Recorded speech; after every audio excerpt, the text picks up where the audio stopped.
Well, hello and welcome to Binge Watch, the podcast where we take a look at the hottest new TV and film releases on streaming television platforms. I'm Hannah Fernando, the group editor of Woman and Woman and Home magazine. And I'm Ian McEwen, writer on TV and Satellite Week, TV Times, What's on TV and WhatToWatch.com. And today we're looking at the new releases that will be available on Friday the 14th of March 2025, including Stephen Graham's knife crime drama Adolescence on Netflix, and Apple TV thriller Dope Thief, in which two friends pose as DEA agents to rob drug dealers. And we'll also be checking out Rutger Hauer biopic Like Tears in Rain on Viaplay, and period drama sequel Belgravia, the next chapter on ITVX. But first, Ian, what is in the news? Magpie Murders actor Conleth Hill will play Met Police Commissioner Sir Ian Blair in the Disney Plus true crime drama Suspect, the shooting of Jean-Charles de Menezes. What else is in the news, Hannah? Old favourite Danny Dyer and his daughter will team up to run a holiday park in the Sky reality show The Dyers Caravan Park. I mean, really well thought out, that title does what it says on the tin. Do you know what? If it was anyone else, I'd be rolling my eyes to the back of the head, but because it's The Dyers, I think it will probably be quite good. Yeah, you'll be getting that one. Well, we said last week there was a bit of a thread of childhood trauma. A bit more of the same this week. So we've got a period drama, we've got a biopic, we've got a crime thriller, and we've got a crime drama. And that's where we're going to start. Arriving on Netflix on Thursday the 13th of March, we have the new series Adolescence. And here's a clip. He's a good kid. Jamie, I want you to listen carefully. What's going on? I'm going to start off with asking you. Do you know a girl called Katie Leonard? Yeah? Describe each other as friends then. Is she dead then? Why would you ask her? Stephen Graham never stops, does he, Hannah? And he stars in this. Oh, there are 4 episodes, by the way. But he also came up with the idea and co-wrote it with Jack Thorne, the acclaimed screenwriter. And it's about knife crime, basically. There's so many stories in the newspapers, aren't there, about teenage knife crime, and that is at the heart of this story. So it kicks off with the police battering down the door of a family home and arresting this 13-year-old lad, Jamie, played by newcomer Owen Cooper. He's very good. And Stephen Graham plays his dad. You've also got Ashley Walters as the arresting officer, Christine Tamarco as Eddie's wife, Manda, Mark Stanley, who's also in a lot of stuff at the moment and was in Happy Valley. He plays the solicitor, Paul Barlow, and Erin Doherty, who, well, famously was in The Crown, but recently she was in 1,000 Blows with Stephen Graham, the period boxing drama. She plays the child psychologist, Bryony. And do you remember Stephen Graham was in that film, which I think then became a TV series about a stressed-out chef? It was called Boiling Point. And its USP, it was very good, but its USP was that it was all shot in one long take, which is quite a remarkable feat. Well, they've sort of done the same thing with this, one shot per episode, which I guess technically is very impressive, but I don't know if it's worth the hassle, if I'm honest. Anyway, this draws you in straight away because, you've got the shock of the police raid. Then they take the kid down the police station. Mum, dad, the sister follow. The duty solicitor turns up and we're straight into the police interviews.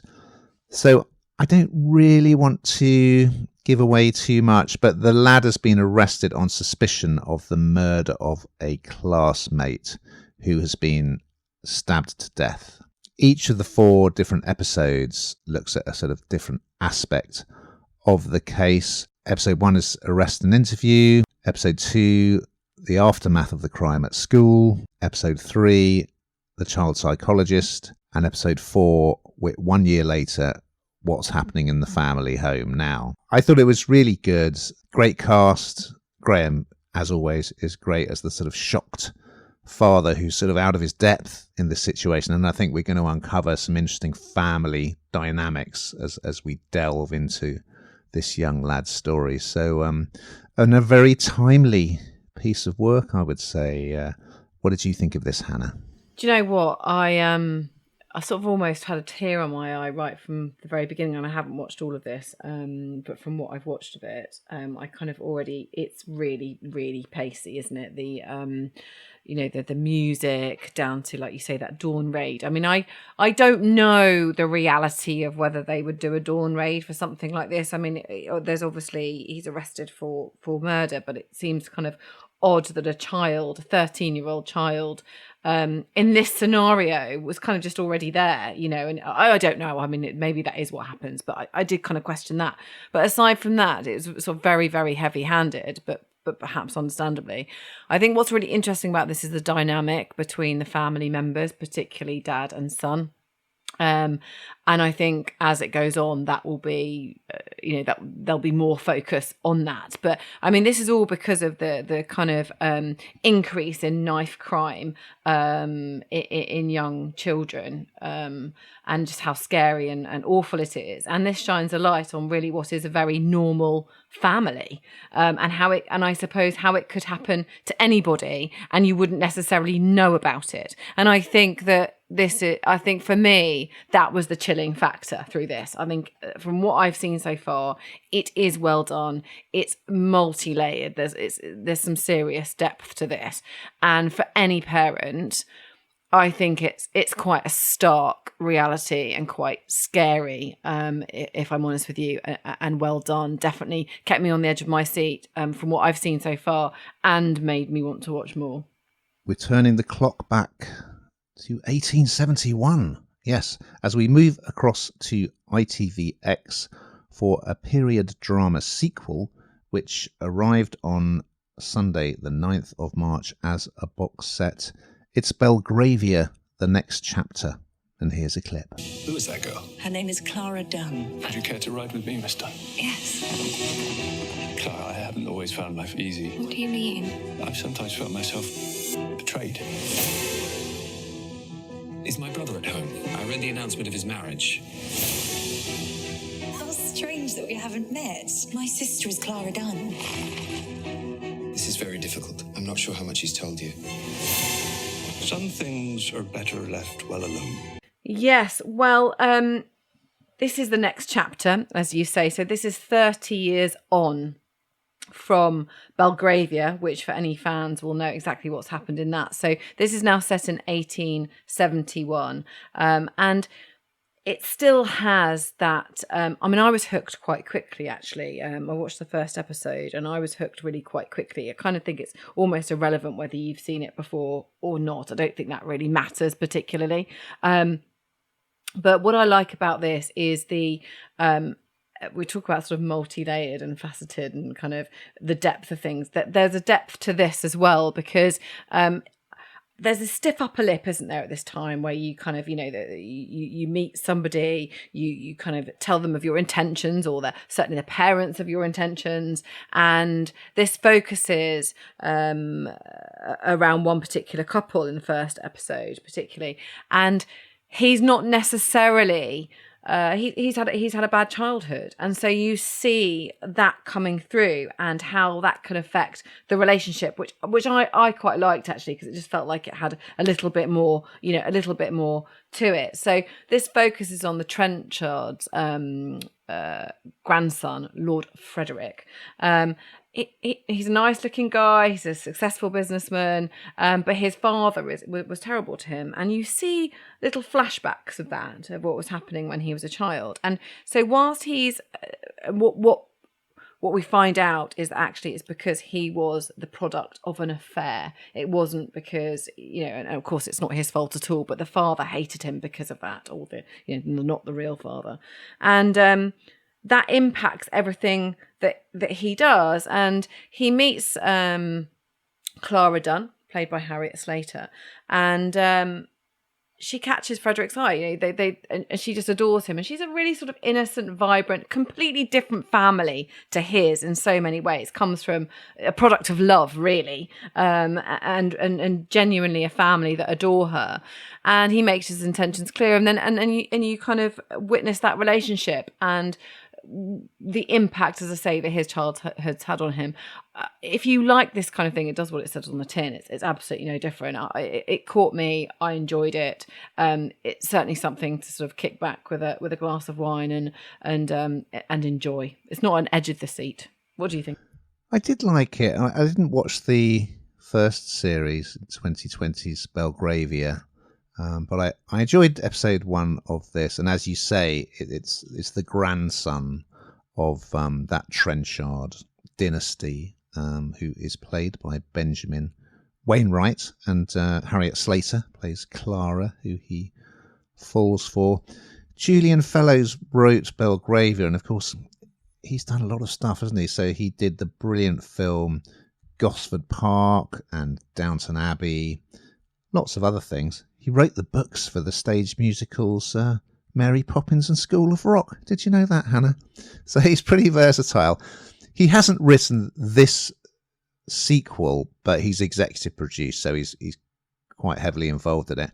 And he's just very good at writing very addictive, slightly kind of soapy, melodramatic, upstairs, downstairs type dramas. And this is another great example. And yes, as you say, there's this love story, but once they marry, the pair, cracks begin to appear, and he keeps having flashbacks to this abusive childhood. He's got there's a hot vicar in it, a hot priest. His estranged brother, played by Toby Regbo. Some interesting characters. There's this French exile, this marquise, played by Claude Perron, and of course Miles Jupp and Sophie Winkleman from Peep Show. Yeah, they're in it as the Duke and Duchess of Rochester, who are quite closely involved with the family. So if you like Julian Fellowes stuff, you know exactly what you're going to get, and this absolutely delivers.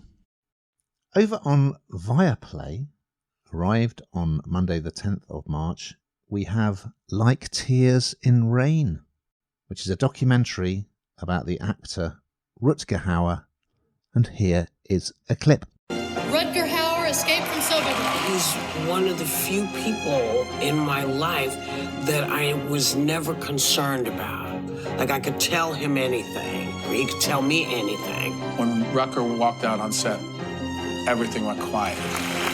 Thank you very much. It's, I can't think of a more memorable birthday. Well, of course, Hannah, anyone who wants to do an impression of the actor Rutger Hauer, and why wouldn't you, quotes that line from Blade Runner in which he plays a replicant, and he makes this speech as he's dying in the pouring rain, where he says, all these moments will be lost like tears in rain.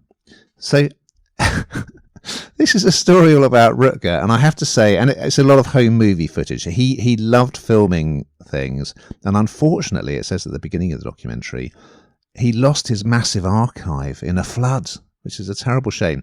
But there's still quite a lot of stuff, and it's a very domestic tale, really. His wife is in it. He was really closely involved with his best friend, whose wife is his wife's sister. So they used to hang out together, and the other couple had 2 kids, and Rutger absolutely doted on them. So there's lots of footage of them just hanging out as friends. He loved travel, he loved adventure, he loved motorbikes, and it hints that he had a slightly problematic upbringing, but you don't get many details. He looks like a movie star, which is what someone says in this. He oozes charisma, but interestingly, you don't get the impression that he enjoyed, especially film acting, that much, because obviously it took him away from Holland and from his wife, And often when he was on set, he would just he'd take this massive RV with him, and he wouldn't hang out with the cast and crew. He'd just go and go in his caravan and stay there. But yeah, there's quite a few celebrity contributors in this. He was quite friendly with Whoopi Goldberg, which I didn't realise. Yeah, there's a few big names, and he got a big break. I think his first big break in Hollywood was in a film called Nighthawks with Sylvester Stallone. He'd been in some sort of period dramas in his home country, and he works a little bit with the director Paul Verhoeven, who is also interviewed. So, but apparently, he could come across as quite a sort of brooding presence who didn't really say much. But I just, watching this, you just think, oh, I wish I'd been friends with Rutger Hauer. He's just like the coolest guy ever. A really nice portrait of a much missed actor who everyone has nice things to say about. And you don't really hear much about, for instance, Blade Runner and the making of that and his part in that. That's only a very short sequence. It's very much his story, his personal life, and especially his marriage. He was absolutely devoted to his wife. So yeah, I love Rutger Hauer anyway. I love Blade Runner, and I loved this. What did you think, Hannah? Well, it's like all these kind of documentaries, you just find out so much you didn't already know. And I've got to be honest with you, my knowledge of Rutger Hauer is slim to nil. So all of it was fairly new to me. But you're absolutely right. He's kind of brooding. It's like he is absolutely somebody that you'd want to be mates with, isn't he? He's just totally cool. And I'd imagine a real presence. Everybody that talks about him, including Whoopi Goldberg, although having said that, she actually says that he's somebody you could talk to, and that he could talk to her, and there was nothing off limits. It wasn't sort of frightening to. But then in other instances, you got the sense that when he walked on set, you stood in line because the godly one was there. And I can't remember who it was who was interviewed. He said that he's the best actor to come out of the Netherlands and always will be. He's just absolutely brilliant. So you absolutely learn something new. It's really interesting. And for somebody like me, if you're like me that didn't know a huge amount, you'll come away knowing an awful lot more. And as you say, a lot of celebrity pals, a lot of unseen footage too, which I think is really nice, isn't it? Because it brings somebody to life really outside of the stage, which is nice. Well, we like to mix it up with our streaming platforms, don't we, Hannah? And this week is no exception because we're going to finish on Apple TV Plus with a new series that arrived on Friday, the 14th of March. It's called Dope Thief. And here's a clip. I'm going to explain to you what we do. We're posing as feds. We're ripping off drug dealers. Good, good. They don't remember your face. Just a badge. Here in the 215, you're going to get your head shot off. Yeah, Apple TV have pulled it out of the bag again, haven't they? I mean, this really is pretty excellent when it comes to a drama and really, really pacey. So this is the first season. There are 8 episodes. So 2 drop on Friday and then it'll be weekly after that. This centres around the story around 2 petty criminals. They're good mates. Ray, played by Brian Tyree Henry, and Manny, played by Wagner Moura. And they rob the wrong house. Now, they're petty criminals. They've done time together, let's be clear. But what's really nice about this, I always find this bothers me. You shouldn't really like petty criminals, should you? You shouldn't really like people that are doing bad things. That's wrong too. But this does a really good job of you liking this pair. Their friendship is really, really lovely. They're 2 kind of very male men, if that makes sense. They're very, I suppose they are quite alpha males, but yet there's so much love between them. There's so much care, and they spent so much time together, including on the inside. So it's very much set around them. It's set in Philadelphia, and they rob the wrong house. So they are they pose as DEA agents, And they try and, they steal cash and drugs from these trap houses. So they're houses that are being used to sell or manufacture the drugs. But this particular one is their downfall because they stumble across a much bigger production, a much bigger thing. And it leaves it's a trail of destruction, and the cartel are absolutely furious and everybody's in danger. Now, as I say, this couple, they're petty criminals. They're very, very likeable as a duo, and suddenly they're landing themselves in something that they really didn't want to be landed in. And you see them talking to partner, mother, and explaining, we've got to move you. You know, they're coming for you. We've got to protect you. And it's incredibly gritty in places. There's lots of shooting.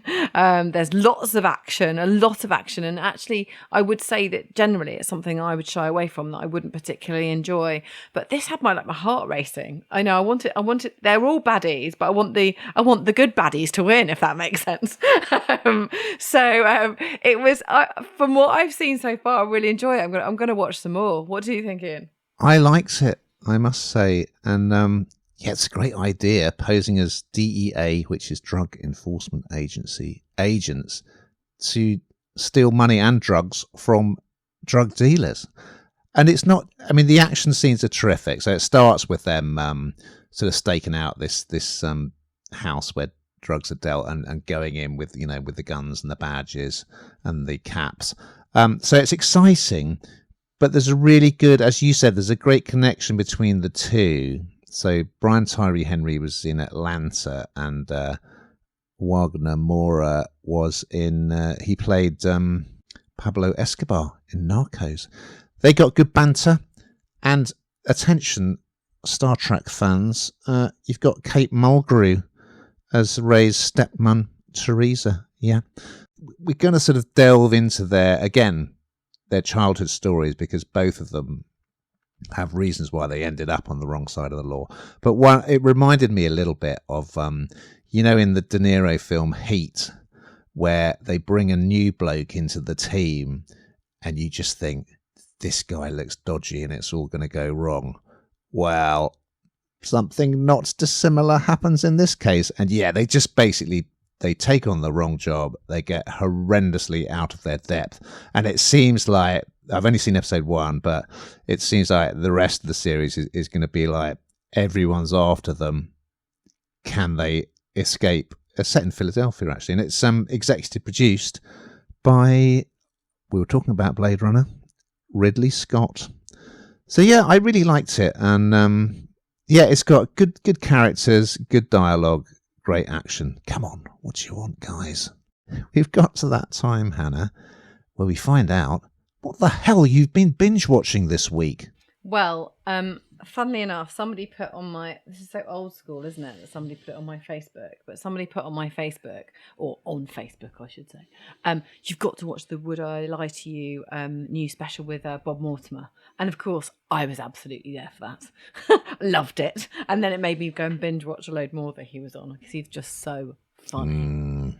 He's legendary on that show, isn't he? Because the things that turn out to be true that you think, this couldn't possibly be true.